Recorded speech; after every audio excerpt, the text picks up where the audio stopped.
బీఆర్ఎస్కి ఎందుకు ఓటేస్తారు, కాంగ్రెస్కి ఎందుకు ఓటేయకూడదు అనే క్వశ్చన్స్ కూడా ఉంటాయి కదా. సర్వే చేసేటప్పుడు అన్ని రకాల ప్రశ్న ఉంటుంది. 100% చెప్పు. అయితే ఇక్కడ బీఆర్ఎస్ అభ్యర్థికి సింపతి వర్కౌట్ అవుతుంది, కానీ ప్రజల్లో ఇందాక ఏదైతే చెప్తున్నామో ప్రజల్లో కంపారిజన్ అనేది ఒకటి ఉంది.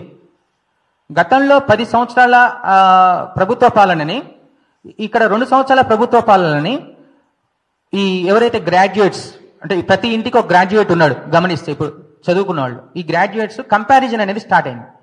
సెల్ఫ్ రెస్పెక్ట్ అనేది బాగా కోరుకుంటున్నారు, ఓటర్ బాగా కోరుకునేది ఫైనల్ ఎజంప్షన్. సెల్ఫ్ రెస్పెక్ట్ బాగా కోరుకుంటున్నారు.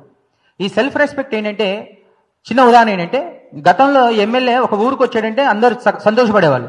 ఇప్పుడు ఎమ్మెల్యే మన పక్కింటికి వచ్చాడన్నా సంతోషపడట్లేదు, ఎందుకంటే నా ఇంటికి రాలేగా అనే ఒక సెల్ఫ్ రెస్పెక్ట్కి వెళ్ళిపోయారు.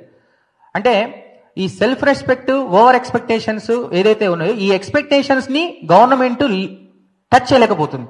ఈ టచ్ చేయలేకపోవడం వల్ల ఏంటంటే కంపారిజన్ స్టార్ట్ అయింది, అటు లాస్ట్ ప్రభుత్వ పాలనకి ఈ ప్రభుత్వ పాలనకి. లాస్ట్ ప్రభుత్వ పాలనలో ఏమైందంటే, ప్రతి వారం రూరల్లో ఏదో ఒకటి ఏంటంటే హరితహారమోనో, రైతు యాత్ర, చైతన్య యాత్రనో ఏదో ఒకటి క్యాడర్ అంతా యాక్టివిటీగా ఉండే, ఓటర్స్ యాక్టివిటీగా ఉండేవాళ్ళు. కానీ ఈ 2 ఏళ్లలో ఏంటంటే ఇటువంటి యాక్టివిటీస్ సరిగా జరగకపోవడం వల్ల ఏంటంటే కొంచెం కంపారిజన్లో తేడా రావడం వల్ల ప్రజల్లో ఒక కోపం, వ్యతిరేకత అనడంగా అసంతృప్తి అని అన్నాం. ఎందుకంటే ఇంకా 3 సంవత్సరాలు ఉంది. ఈ అసంతృప్తిని వీళ్ళు సరి చేసుకుంటే ఇంకా 3 ఏళ్ళు దర్జాగా పరిపాలించుకునే అవకాశం ఉంది. 100% మంచి ప్రశ్న అడిగారు. ఈ మాట మేము ప్రజల్ని అడిగాం.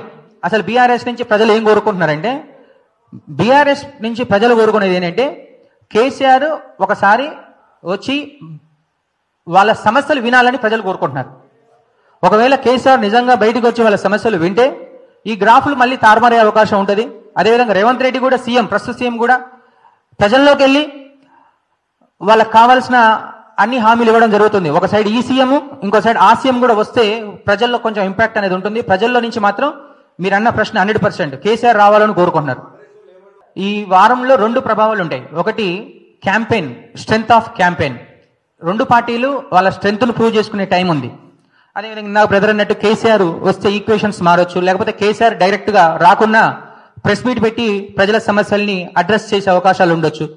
లేదా రేవంత్ రెడ్డి తన వైఖరిని మార్చుకొని హైడ్రాని మళ్ళీ బ్యాక్ తీసుకోవచ్చు, ప్రజల సమస్యల మీద ఎక్కువ స్ట్రెంగ్త్ తీసుకోవచ్చు. ఇంకా అదేవిధంగా పోల్ మేనేజ్మెంట్, మీరు అన్న పోల్ మేనేజ్మెంట్ ఇంపాక్ట్ చూపించవచ్చు. ఒకవేళ ప్రజల ఎక్స్పెక్టేషన్ ఇందాక అన్న కదా, అప్పుడు హుజరాబాద్ కానీ మునుగోడు బై ఎలక్షన్స్ లో రూలింగ్ లో బీఆర్ఎస్ ఉంది.